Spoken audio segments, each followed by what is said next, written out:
previously, you see, we have heard about the hindrances and spiritual faculties, but the hindrances keep on arise in our meditations, and we didn't recognize it.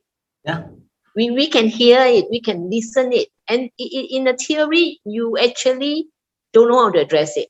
But after this awareness, it show you it's actually when the spiritual faculty is what I mean is the condition is that the hindrances all gone.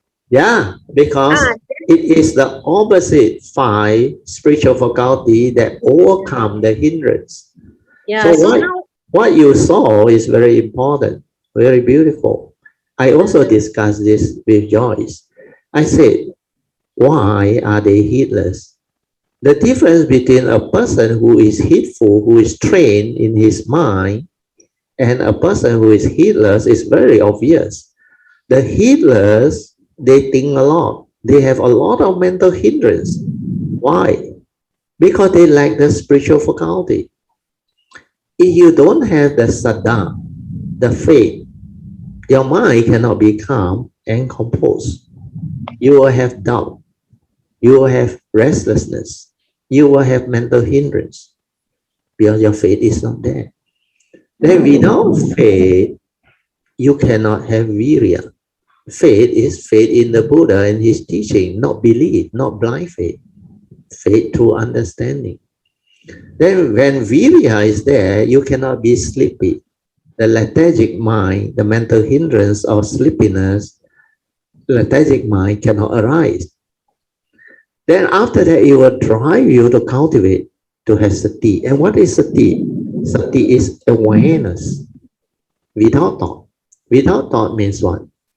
No thought means no fear, no worry, no anxiety, no duality, no like, no dislike. That's why the first 2 mental hindrance of sensual desire and evil is not there. Then when you stabilize it and develop samadhi, the stability of mindfulness, which is samadhi, will allow your mind not to stir and not to react at the moment of sense experience, where it's collected and unwavering. The mind that has samadhi is collected and unwavering. So once you have this sati and samadhi, you can see things as they are, awaken the direct seeing. That's how wisdom come about.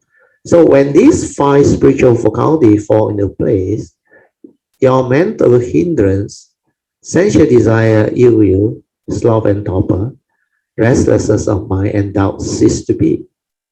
And the reason being, these are mental hindrance that hinders your mind from entering the meditative state of inner peace, inner calmness, and inner awareness.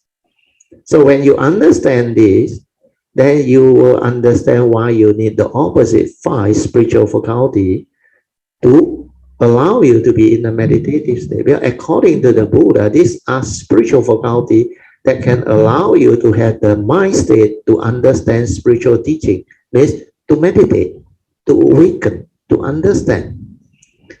That's why with this understanding, all along Thursday class, Tuesday class, I only teach these few essential Dhamma.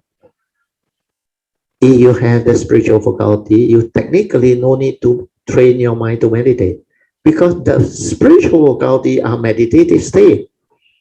When you have saddha, very strong faith, you are very calm and very composed. There is a meditative state. When you have virya, you are not sleepy. There is a spiritual faculty that prevent you from lapsing into sleepiness. Then when you have sati, you have the silent mind. You are aware. That's how you can observe. That's why you can see. You can understand what is going on. You are not lost in thought. You are not heedless anymore. Then when you stabilize that in the midst of life, when you have sati and samadhi, your mind is collected and unwavering. That's why it is no longer reacting to sense experience. It's no longer stirring. It is collected and unwavering. That's why you can see things as they are. Means without your mind reacting to it, without memory, without conditioning, without views and opinion coming in to interfere. So without sati and samadhi, you cannot see. That's why the art of listening, the art of seeing, you need samadhi and sati. You have to pay attention attentively so that you are aware of what is going on. Then your views, opinion, conditioning from memory, your whatever phobia, all those things, insecurity, scars of memory, they will not come in and interfere. Your delusion, or they will not come in. So this is how meditation is to be understood. Just the five mental hindrance and the spiritual faculty has so much Dhamma understanding behind. So if you don't understand these two, you cannot start, you cannot meditate. You don't even know how you become heedless, how the mental hindrance, like the word say hindrance, hinders your mind from entering the meditative state. That's why they cannot meditate. That's why they think a lot. They have a lot of doubt. They are restless most of the time. And every moment of sense experience, they stir their mind, like and dislike, pleasant and unpleasant. They react to sense experience. Because their views, their opinion, their conditioning, their habitual tendency are so strong. And who is doing all this? The thought.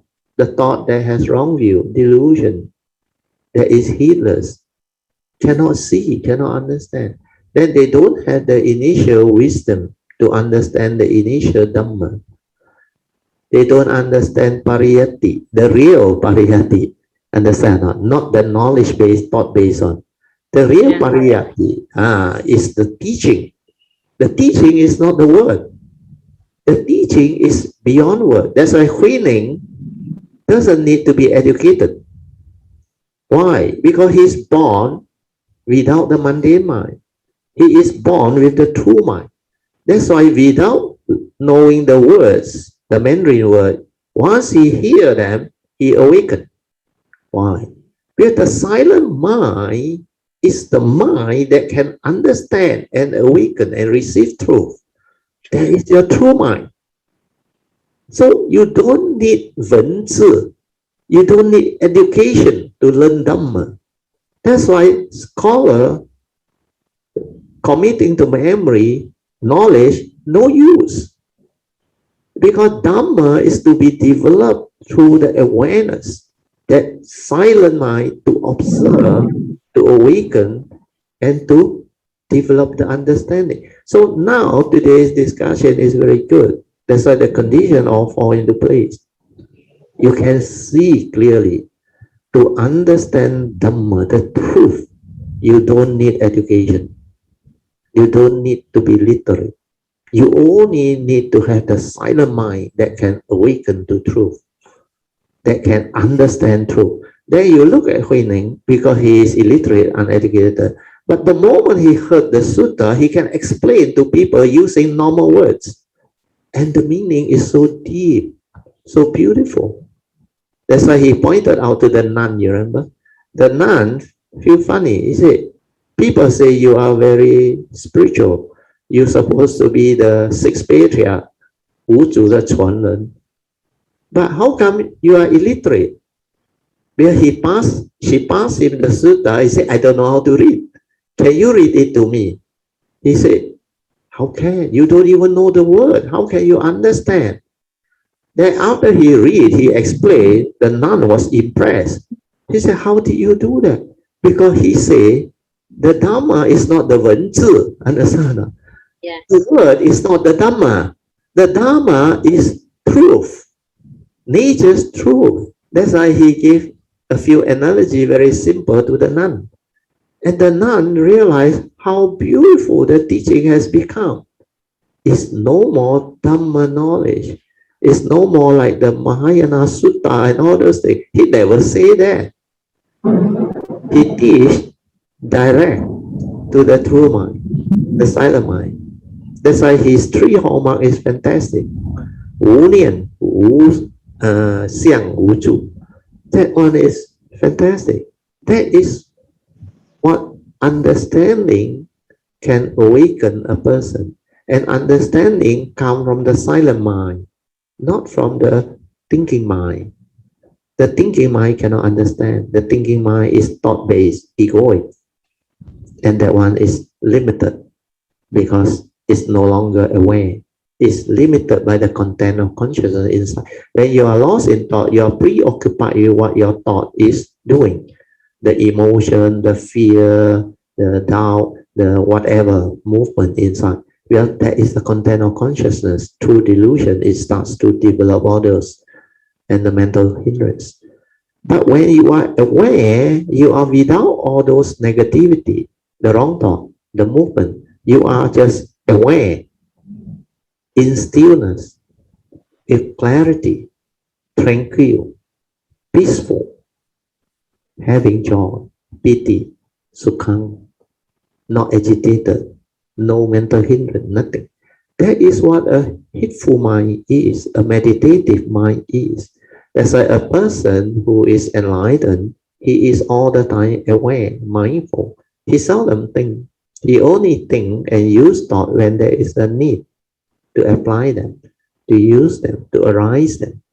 So all this understanding has fallen into place and become very beautiful. So you are going through this phase of understanding. That's why you saw the two five mental hindrance and spiritual faculties so beautiful. You can start to appreciate them, but you haven't stabilized this understanding. So if you listen to my today's sharing, it will stabilize and you become very different. And next time, you also can teach and share. So sadhu to you. Huh?